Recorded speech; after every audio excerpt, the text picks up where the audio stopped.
Oregon football might just have the deepest group of running backs in all of college football. Is that a hot take? We'll discuss that and a whole lot more in this episode of the Ducks Dish podcast.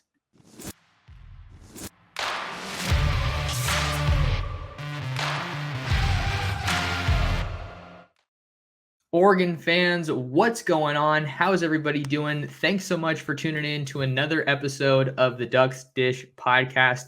Just in case you're new here, I'm your host, Max Torres, and I cover the Ducks over on Ducks Digest, part of the Sports Illustrated Network, specifically on Fan Nation. And we are back with another Oregon football spring preview episode for you guys today, talking about the running backs. It's a group that I'm super, super excited about, and I can't wait to break down the position with spring football starting next week. But before we get into today's episode of the Ducks Dish podcast, just a quick favor to ask of you guys. Make sure you smash that like and subscribe button to help me grow the channel here on YouTube at Oregon Football Max Torres. In case you're watching us on YouTube, appreciate you guys taking some time out of your day to talk some Oregon football. Or if you're listening to us on your podcasting platform of choice, go ahead and share the podcast. 5-star reviews, all that good stuff is greatly appreciated. And make sure to leave a comment letting me know your thoughts on Oregon's running back room as we head into spring football on March 16th. That's the first day of practices in Eugene for Dan Lanning and the Oregon Ducks. So the running back position, it's one of the positions with the richest history for Oregon football, right? You have names like D'Anthony Thomas, LaMichael James, Jonathan Stewart, LeGarrette Blount, Royce Freeman, and you know the list goes on, right? And Gary Campbell was the longest tenure running back coach at the University of Oregon. Now that position is being led by Oregon running backs coach Carlos Lachlan, who comes over from Western Kentucky, where he spent the 2021 college football season. And what's been really interesting to watch in his approach is just kind of how he's paid homage to Gary Campbell. And he's pretty much said, I want to say when I brought him on a previous episode of the Ducks Dish podcast, go ahead and listen and watch that one if you haven't. It's actually the pinned video on my YouTube channel. But when I brought Coach Lachlan on the podcast and talked to him about coaching the running backs and getting up to speed in Eugene, he was talking about how Gary Campbell is really the guy who set the standard in that room. And it's the standard that he's striving to meet with his running backs. But it was interesting because while he was very, conscious of Campbell and, respectful of what he's done, he's going to do it his own way. And I think that's respectable, right? He came over to Oregon in 2022, and the Ducks had a pretty good year on the ground, to put it lightly. And with that rich history at the running back position, I think the expectation kind of has been that, and it should be, I think, for Oregon to lead the Pac-12 in rushing every year. They didn't quite pull it off last year. I want to say it was either UCLA or Utah edged them out at the end of the season, but they certainly had all the makings to do it last year, and all of their meaningful production is back at the position in 2023. There was a little bit of movement via the transfer portal this offseason. Byron Cardwell, who played a big role at Oregon in 2021 at running back when CJ Verdell had a serious knee injury. Byron Cardwell has since transferred to Cal, so opting to stay inside the Pac-12 to play his college football. And then you have Sean Dollars, one of the top all-purpose backs in the 2019 recruiting class, who came over to Oregon. He also battled some injuries. He looked pretty promising, honestly, in my opinion, when he did get some touches last year, but he decided to enter the transfer portal as well, and is headed to Nevada to play his college football for Ken Wilson. We're seeing Nevada becoming a very trendy transfer portal destination for former Ducks. Also have Jackson LeDuc over there. He's, of course, a Nevada native, so that makes a lot of sense for him. But those are the two guys that Oregon has lost. But all of the other meaningful production and the starting running backs from 2022 are back in Eugene for the 2023 season, and it promises to be a good one, especially in the run game.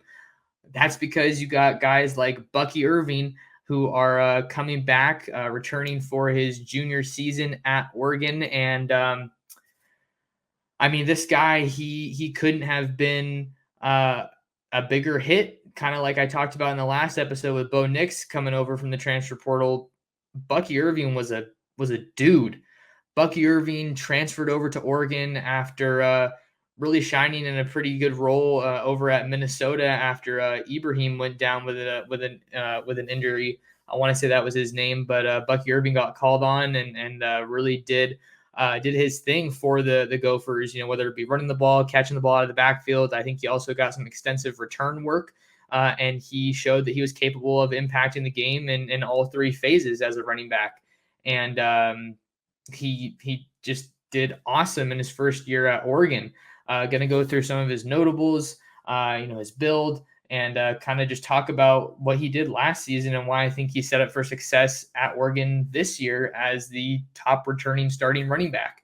So Bucky Irving, 5'10", 194 pounds, out of Chicago. That's what he was listed on the 2022 roster. A couple of accolades he got from the 2022 season, his first season in Eugene with the Ducks. He was named Coach's Pac-12 All-Conference Honorable Mention.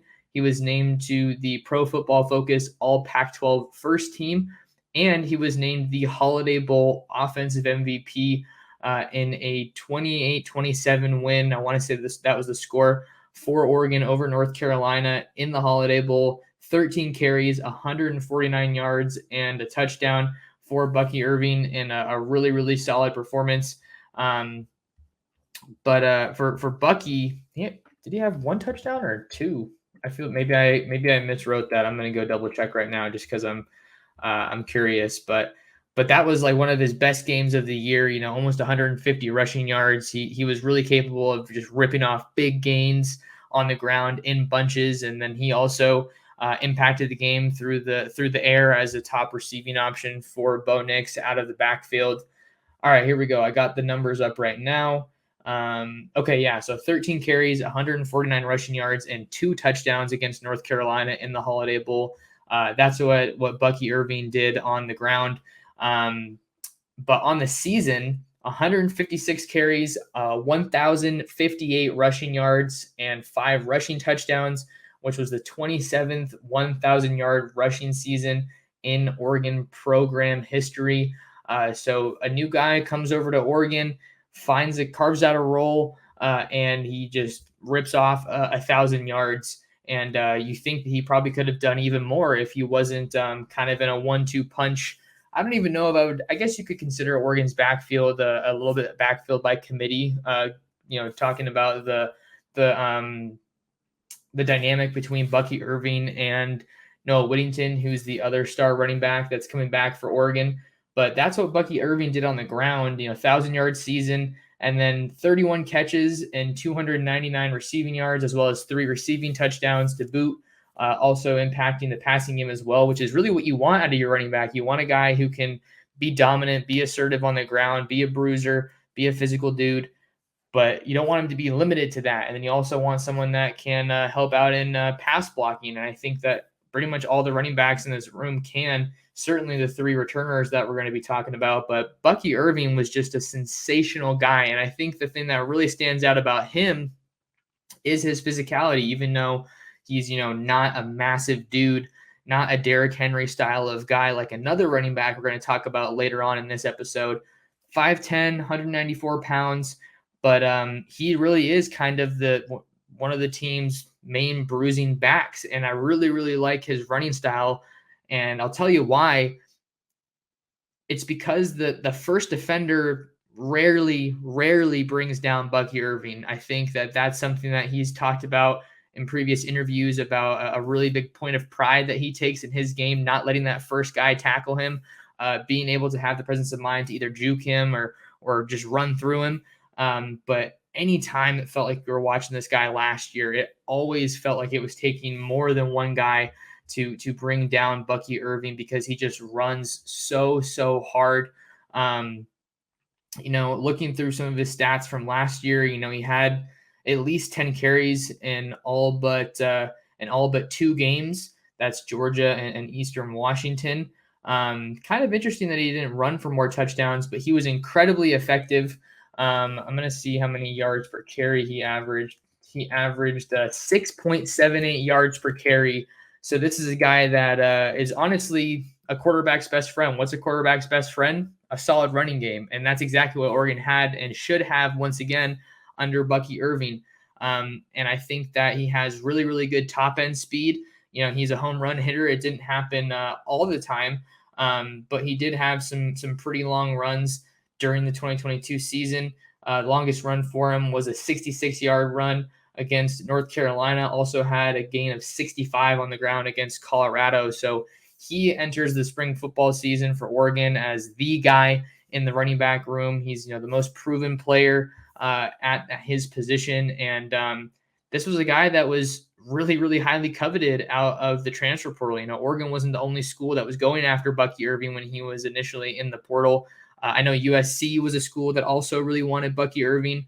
And it's cool that he's coming out of Chicago because that's not an area that Oregon has recruited all that heavily in the past. I want to say Marcus Harper is from Chicago. Simeon, I want to say, but either way, Chicago hasn't been an area that Oregon has recruited super heavily. So cool for Bucky Irving to land in Eugene.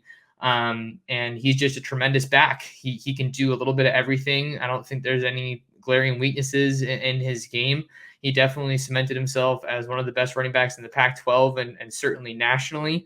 I think he got national respect, because he was playing at a school like Oregon. Minnesota's considered big time football because they play in the Big Ten, but I don't really think they're in that upper echelon of the Big Ten. And Oregon's definitely in the upper echelon of the Pac-12, and they're a school that is going to be relevant nationally as long as they keep playing good football, keep recruiting, and doing that Nike logo proud. So Bucky Irving is the first back that we had to talk about in today's preview of the running back spot because he is the guy. He was sensational, and I think he's going to pick up right where he left off in 2022.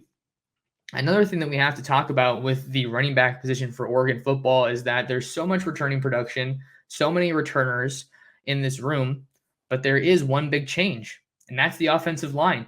How much of an impact will that have? Well, we really don't know. I think that you're much more confident answering that question if Adrian Clem is still with Oregon instead of returning to the NFL to coach on the New England Patriots with Bill Belichick. But not only is the offensive line going to look different, but so is the offensive line coaching staff. You lose Adrian Clem as well as Vianney Talamaiva. Got to slow myself down. Vianney Talamaiva. He was a GA working with Oregon's offensive line last year, and he was a super under-the-radar coach for Oregon. He got hired away to NAU, Northern Arizona, that is, during the offseason. And then I want to say a little over a week ago or so, he got named Troy Taylor's offensive line coach at Stanford. So he's going to actually be on the other sideline or maybe in the coach's box when Oregon plays Stanford next year. So that'll be an interesting little storyline to follow. So Clem and Coach Vianney are both gone. Dan Lanning brings in Alik Terry, who is the assistant defensive line coach for the Minnesota Vikings. He was also a GA at Oregon previously, working with the offensive liner Mario Cristobal, Alex Mirabal. Also definitely has some experience as a recruiter, recruiting guys like Jackson Powers Johnson, who joined Oregon in the 2021 class. And then Dan Lanning also brought in Mike Cavanaugh, a 30-plus year offensive line veteran coach who's going to be able to, I think, really mentor and help guide Alik Terry, even though it's his room. So he's going to do his thing his way. But having a guy who's as knowledgeable about the position as Mike Cavanaugh is only going to help elevate and accelerate Alik Terry as a coach at Oregon, back in the college ranks and with his own position group. So I was already pretty excited about the Alik Terry hire. The Adrian Clem loss is definitely significant, but bringing in a guy who knows Oregon, who knows college football, and then bringing in Mike Cavanaugh to help him is absolutely a recipe for success. So I'm really excited about the potential for success at the offensive line position with the coaches, as well as some of the guys that were brought in along the offensive line, like a Johnny Cornelius and Junior Angelau. And you mix that in with you combine that with the guys that Oregon has coming back from the 2022 season at the position. All right, the next guy that we're going to be talking about in our running back preview is Noah Whittington. Noah Whittington came over from Western Kentucky with Carlos Lachlan following the 2021 season, and he wasted no time carving out a significant role at Oregon in the backfield alongside Bucky Irving, listed on the 2022 roster at 5'8", 194 pounds, which makes him the shortest, I should say, running back on Oregon's roster. But boy, does that guy run hard. He does not run like someone that looks like they're 5'8", and that's one thing I love about Noah Whittington. Both Bucky Irving and Noah Whittington, they run the hell out of that ball with so much physicality, and that's what makes them just so effective. And their vision, they both have really good vision. I like their cuts. Bucky Irving does a great job staying on his feet. That was another thing that I really liked about his game. But Noah Whittington, I think he kind of had a little bit of an under-the-radar season compared to Bucky Irving. He registered 139 carries for 779 rushing yards and 5 touchdowns. So they both ran for the same amount of touchdowns. What I thought was interesting is that it was kind of like a backfield by committee, like I had mentioned. But Bucky Irving hit 1,000 yards, and he only had 17 more carries than Noah Whittington. So that's not that big of a difference in numbers, in carries and opportunities. So I thought that was kind of an interesting note when I looked back through the stats. But Noah Whittington is definitely a really quick guy. Both of these guys have home run speed. Noah Whittington might be the fastest guy in this running back room. I was almost going to say on the team, but I think running back room is better. Another little fun tidbit to add. I don't think it's confirmed just yet, but keep an eye out to see if Noah Whittington maybe runs track in 2023. I know he's a really speedy guy, and I know Oregon would love to get that track and football, marriage going again, like they did with D'Anthony Thomas, with Devin Allen. Obviously, the notable names there. Charles Nelson, I think, also ran. LaMichael James also ran. So Noah Whittington could be a prime candidate for that. I think he's a super effective guy. Again, I think with him, part of the reason I was surprised with how effective he was at Oregon in 2022 is because he came over from Western Kentucky, which is one of the top passing offenses nationally during the 2021 season. So he basically said, just because I'm playing in a good passing offense, I can run that thing. So Noah Whittington did an awesome job. They're both back, which really helps with that consistency, that continuity for Oregon from a personnel standpoint. And the other note that's worth mentioning here is that both of these guys could leave. Bucky Irving and Noah Whittington could leave for the NFL after the 2023 season, which is why it's important for Oregon to continue recruiting the position, which Carlos Lachlan, of course, did in 2023, signing 2 new backs that we'll talk about, and he's prioritizing it in 2024. The third returning running back that we're going to be talking about today is Jordan James, listed at 5'10", 210 pounds on the 2022 roster. He's a sophomore out of the state of Tennessee who carved out a smaller role, of course, than Noah Whittington and Bucky Irving. Jordan James served primarily as Oregon's short yardage goal line back, but that really, worked well for him. He did well in that role. 46 carries for 189, rushing yards and 5 touchdowns on the year. Here's a fun fact. Jordan James's 5 rushing touchdowns were the most by an Oregon true freshman running back since Royce Freeman had 18 in 2014. That was, of course, the year that the Ducks went to the inaugural college football playoff and then made it to the national championship with Marcus Mariota, Darren Carrington, Thomas Tyner, a couple other big-time players on that team. But 18 rushing touchdowns by a true freshman is phenomenal. And I don't know when that record's going to be broken or even matched by another Oregon back, just because the Ducks have always had an embarrassment of riches at the running back position. And that is certainly the case once again in 2023 with these 3 guys that I've mentioned, and then a couple of the other ones that joined them in the backfield this season.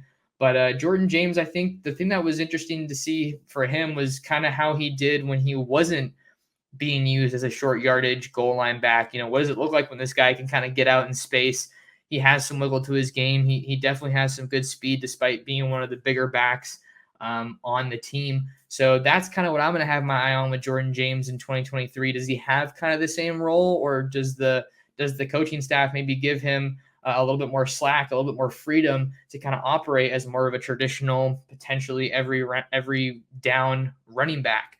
So Jordan James was a big-time addition late in the 2022 recruiting cycle, was a flip from Georgia late in that cycle, but he got to Oregon and he wasted no time finding the field, and I love to see that with true freshmen. I think that's the direction that Dan Lanning is going on the recruiting trail. He's getting more guys that are not playing as freshmen out of necessity, but because they're just too good to keep off the field, because they are pushing veterans for valuable playing time for those snaps. So Jordan James is another guy that should be very interesting to keep an eye on in 2023 as we go through spring football. Two more backs to hit on in this episode of the Ducks Dish podcast as we continue previewing the spring positions for Oregon. We're talking about Dante Dowdell, the 6'2", 210-pound running back from Picayune, Mississippi, Picayune Memorial High School. To put it simply, this is one of the most decorated running backs that Oregon has had in quite a while.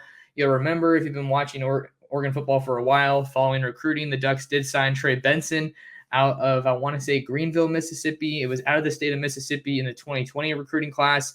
He had some pretty bad injury luck at Oregon and just really didn't get that much of an opportunity. He transferred to Florida State, and now he's viewed as one of the top running backs in the country. So Mississippi knows how to produce some pretty good players, specifically running backs, and Dowdell is a good one. First off, we have to talk about how huge of a recruiting win this was for Carlos Lachlan and the Oregon Ducks, recruiting the top running back in the state of Mississippi over the likes of Ole Miss, Mississippi State. Florida State was involved. Arkansas was involved. Alabama got involved at one point. So this is a guy that had a national recruitment without a doubt.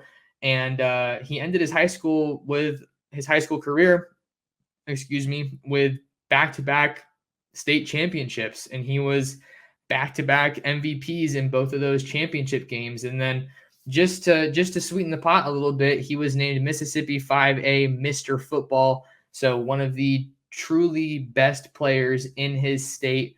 And I couldn't watch enough of this guy coming out of high school. I mean, he was just an absolute beast. Definitely likes to model his game after Derrick Henry. And I think that's pretty evident if you just watch his film as a bigger back. I think they definitely have a little bit of a similar running style at 6'2", 210. That's smaller than Derrick Henry, but this guy is just an absolute beast. I'm going to go ahead and throw some of Dante's highlights on the screen here. If you guys are watching on YouTube, just to give you a little, refresher of what the Ducks have. And the reason that we're talking about Dante Dowdell, even though he was only a 2023 signee, he's already in Oregon.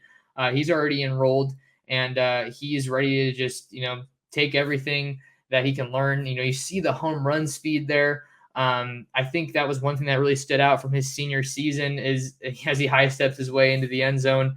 He was the bell cow back for Picayune. And, he had, I want to say he had 100 or more yards in almost every game he played. I mean, the guy is just an absolute beast, just ripping off long touchdown runs left and right.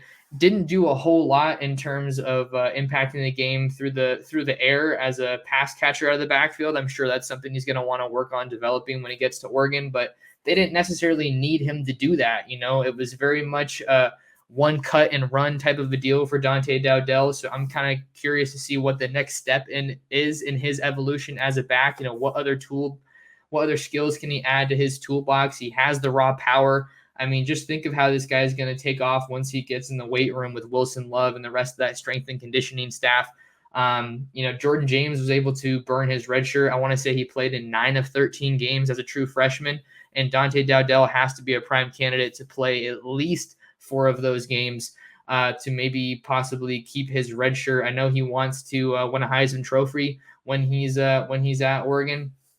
If you guys want to learn more about Dante Dowdell, you can check out our signee spotlight series on ducksdigest.com. Or if you want to hear from Dante, you can listen to the episode that I brought him on.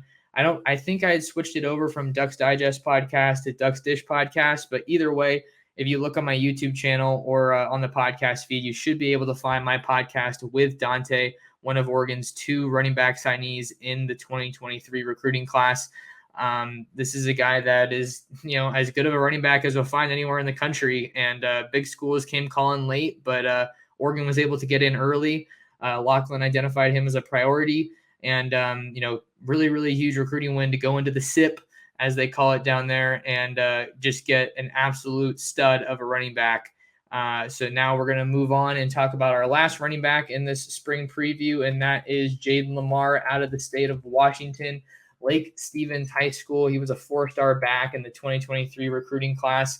If you guys know the story with him, he flipped from Notre Dame. He was a longtime Notre Dame commit that flipped to Oregon during the early signing period. Oregon was definitely going after some pretty big backs in this class. Richard Young from Florida was a guy that was very closely linked with Oregon. Jeremiah Love out of St. Louis Christian Brothers was another guy that they were going after. But Jaden Lamar is the other back that they ended up landing in this 2023 recruiting class. He's a stud. He set all kinds of records at Lake Stevens. He finished with more than 4,000 career rushing yards at Lake Stevens. Carlos Lachlan was on scene to watch him win a state title, the first ever state title in Lake Stevens program history, and Jaden Lamar played an absolutely huge role in that. You see that he has a strong lower body, definitely some really good burst and short area quickness, which is something that you want in your running back. He's got some wiggle to his game, so he's able to break some tackles and, has good body control to bend and hurdle at times and just get in the end zone. You see the quick little shift left there and then just swerving all around the traffic there in that game. He can also block a little bit, as you'll see here. And I want to say he had about 300 receiving yards as well as a senior. So doing a little bit of everything for Lake Stevens. Definitely a really, really good addition for Oregon here in the 2023 recruiting class.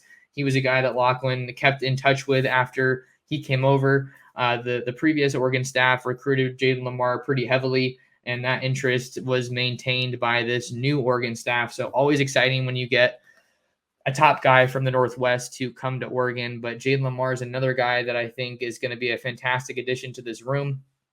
Just kind of an overlying, storyline here with this running back room. It's the same deal at Oregon. A lot of mouths to feed. Only so many guys can. There's only so many carries to go around in that running back room. So watching how this staff manages that and the developments of these guys is going to be really interesting. You're able to get 3 guys, pretty good roles last year. Is that going to be the same case this year? How do Jaden Lamar and Dante Dowdell factor into the mix at running back? I think that they have the ability to be impact guys, but the path isn't necessarily easy because you have so much returning production and experience with some of those other guys like Bucky Irving and Noah Whittington.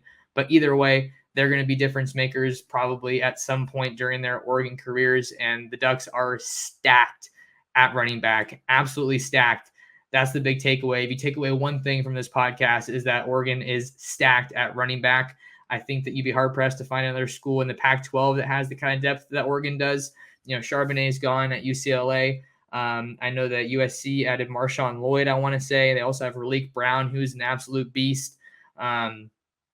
So, Utah had a pretty good group of running backs, but I think that Oregon is definitely in a league of their own in the Pac-12. And then, then you have to look nationally to see, the Ohio States, the Alabamas, the Georgias, they're all loaded. But I just feel like from top to bottom, all of Oregon's guys are super effective, and they all kind of have things that make them special. But I think that Oregon is definitely in the mix of, top 5 running back rooms in the country. And I think that they have the tops in the Pac-12 for sure. But that'll do it for us on this episode of the Ducks Dish podcast. Friendly reminder, lock in with me on all social media platforms. I'm at mtorres on Twitter and Instagram. Make sure to drop me a follow there. And then subscribe to my YouTube channel at Oregon Football Max Torres. And share the Ducks Dish podcast with your friends, with your family, with other Duck fans. That'll do it for us. Thank you so much for listening to another episode of the Ducks Dish podcast.